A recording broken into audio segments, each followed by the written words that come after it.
Le 14 octobre 1962, des avions d'observation américains U-2 repèrent sur le territoire cubain une série de rampes de lancement soviétiques de type bien connu.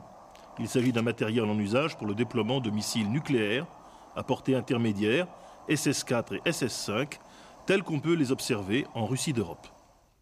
Bientôt, des fusées et sans doute des conteneurs de charge nucléaire sont repérés sur des cargos soviétiques en route pour Cuba. La plus grave crise internationale de toute la guerre froide vient de débuter. Elle durera 7 longs jours, portant l'affrontement États-Unis-Union soviétique au paroxysme. Comment expliquer aujourd'hui cette décision soudaine et clandestine de Khrouchtchev d'implanter pour la première fois des armes nucléaires de cette puissance si loin du territoire soviétique, sans provocation préalable des Américains? Cette question demeure à ce jour débattue et quelque peu obscure, malgré l'ouverture de toutes les archives soviétiques et américaines, très bavardes sur le comment, mais plus discrètes sur le pourquoi de la crise. Dans un climat de tension croissante entre l'Est et l'Ouest depuis Berlin jusqu'au Laos, Khrouchtchev a-t-il voulu faire mûrir la crise pour tout régler d'un coup? Les critiques de plus en plus dures des dirigeants chinois ont-elles également poussé le numéro 1 soviétique à orchestrer un grand numéro de propagande virile dans un tiers-monde qui louche vers Pékin? Khrouchtchev voulait-il enfin tâter une fois de plus la résolution de ce jeune président qu'il affectait quelque peu de mépriser, surtout après l'exploit du Spoutnik de Youri Gagarin? La réponse, au moins partielle, telle qu'on peut l'esquisser aujourd'hui, tient en 3 mots. Chine, maréchaux, Turquie. L'idée chez le numéro 1 soviétique de reprendre l'initiative, après avoir été traité de valet des Américains par Mao, est incontestablement présente. Mais au-delà, Khrouchtchev entend aussi ramasser la mise à l'intérieur de l'Union soviétique.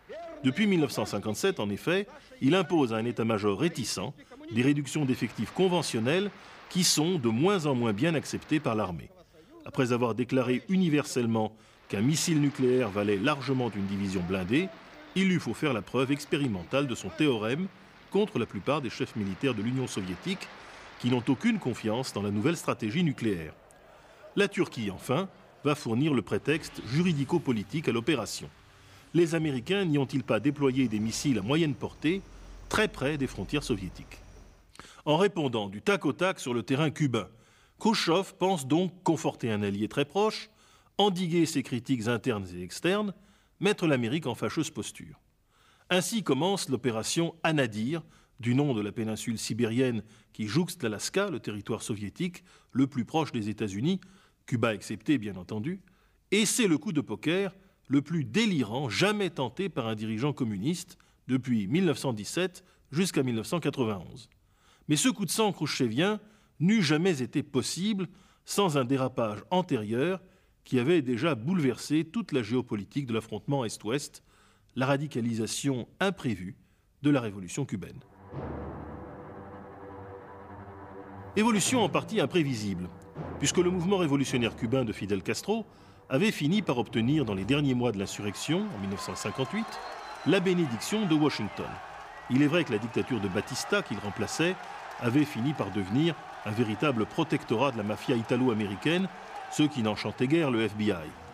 Mais dès la prise de pouvoir, Fidel Castro et son plus proche compagnon, l'Argentin Ernesto Che Guevara, transforment délibérément le cours d'une révolution nationaliste de gauche traditionnellement latino-américaine en une véritable révolution communiste appuyée par le bloc soviétique.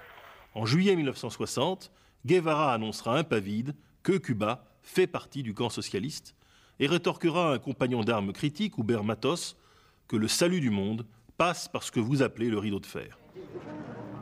Dès son arrivée, John Fitzgerald Kennedy hérite donc d'un dossier empoisonné. Il assume parmi ses premières décisions la rupture des relations diplomatiques avec Cuba, mais subit blanc de colère une opération très discutable de la CIA, le débarquement d'un groupe de contre-révolutionnaires cubains en avril 1961 à la baie des Cochons, Playa Girón, qui ne pouvait ni réussir, ni même ébranler Fidel Castro.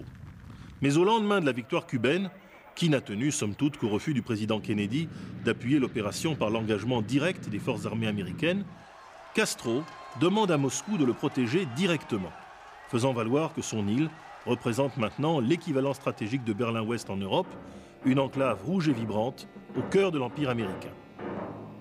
Le 24 mai 1961, une délégation secrète visite la Havane. Elle propose de répondre favorablement aux Cubains en sanctuarisant leur île par le déploiement de missiles à portée intermédiaire, ce qui allait bien plus loin que la demande initiale de Castro. Ainsi, la conjonction de deux légèretés, l'une cubaine, l'autre khrouchtchevienne, finit par peser bien lourd dans la fragile balance des relations internationales. Le 10 juin 1961, le bureau politique approuve le nouveau dispositif de l'opération Anadir. C'est elle que le survol d'un U-2 révèle à Kennedy en ce début d'automne 1962. Quelle va être la riposte du président américain ? D'emblée, le président se trouve confronté, au sein du comité de crise qu'il constitue à la Maison-Blanche, à une forte polarisation. Les militaires estiment qu'il faut répondre coûte que coûte au défi, y compris en assumant le risque d'un débarquement massif, d'un bombardement systématique des rampes de lancement, voire de la capture de quelques missiles par des forces spéciales. À l'opposé, on trouve les partisans d'une négociation où la situation de Cuba serait mise en parallèle avec le statut définitif de Berlin-Ouest. Mais là, le risque serait de mettre en cause la cohésion de l'OTAN. Kennedy, qui se révèle dans cette affaire d'un grand sang-froid, parvient à imposer constamment une voie moyenne qui intensifie sans cesse la pression sur Khrouchtchev sans que l'on aille à l'irréparable. Décisif à cet égard son choix du blocus naval de Cuba. Les navires suspects doivent être arraisonnés, puis abordés en règle pour une inspection. Kennedy donne le sentiment de vouloir aller jusqu'au bout. Que se serait-il passé si la marine américaine avait, au cours des opérations de blocus, capturé ainsi accidentellement des bombes atomiques soviétiques camouflées dans des cargos banalisés ? Les archives révèlent que l'on est passé à quelques milles nautiques de la dite catastrophe le 24 octobre. Or, ce bluff de Kennedy est efficace.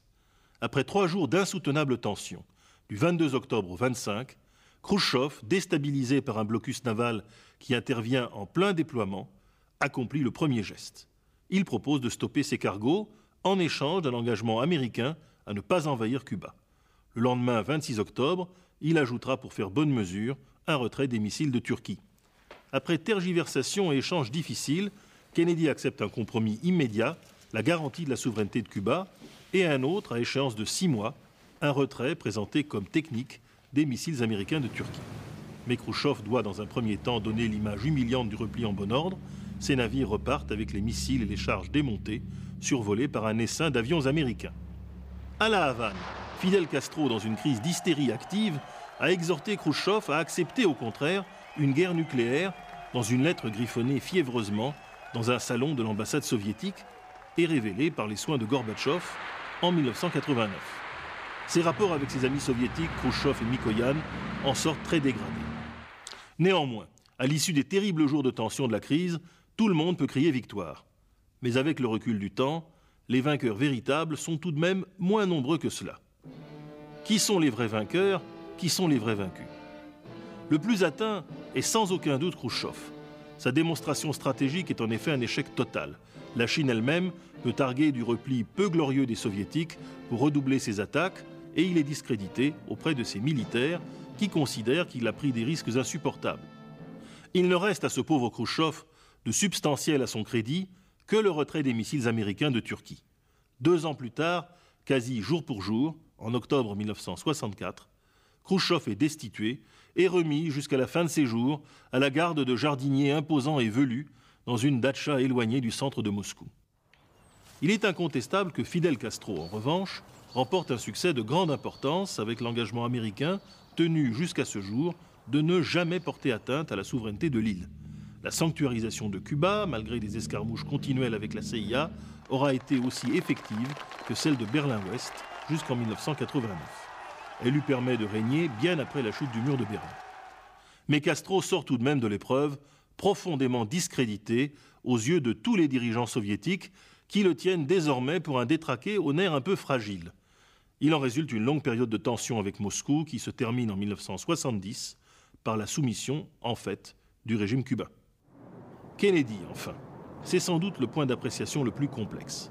Certes, le président Kennedy sort de la crise, sa popularité considérablement renforcée. La presse le soutient intégralement, il apparaît comme un véritable héros du monde libre, ayant su allier fermeté et souplesse. L'Europe, même le général de Gaulle, a le sentiment qu'il n'a pas lâché non plus l'Alliance Atlantique. Mais derrière l'orchestration réussie de la propagande, il reste que l'Amérique a fait preuve de sa considérable vulnérabilité stratégique à une menace nucléaire qui vise directement son territoire. Pire encore, en renonçant aux projets de déstabilisation de Cuba les plus avancés, Kennedy a imposé à des militaires, des responsables de la CIA et à une véritable armée subversive cubaine installée à Miami, des concessions auxquelles ceux-ci ne s'attendaient pas. Il n'est pas du tout impossible que Kennedy ait payé de sa vie, tout juste un an plus tard, ce triomphe apparent de sa carrière d'homme d'État. Au fond, le véritable vainqueur n'est peut-être aucun de ces trois grands protagonistes, mais tout simplement la paix du monde. Les deux grands se sont approchés comme jamais du précipice. Et en jetant un rapide regard vers l'abîme, ils ont pu constater combien il était profond. Plus jamais Russes et Américains ne se laisseront manœuvrer si près d'une catastrophe irréversible. Dès 1963, on installera donc le téléphone rouge entre les deux présidents. Bientôt, un premier accord fera suite, l'interdiction des essais nucléaires dans l'atmosphère. Plus jamais non plus, on ne passera si près d'un échange nucléaire. En ce sens, la crise de Cuba, si tragique pour au moins deux de ses protagonistes, est le véritable tournant de la guerre froide, et elle comporte bien un vainqueur. Les peuples du monde, qui de l'Afghanistan à la Pologne, de l'Allemagne au Vietnam, n'auront plus à craindre au même degré le chantage nucléaire direct de l'une ou l'autre des superpuissances.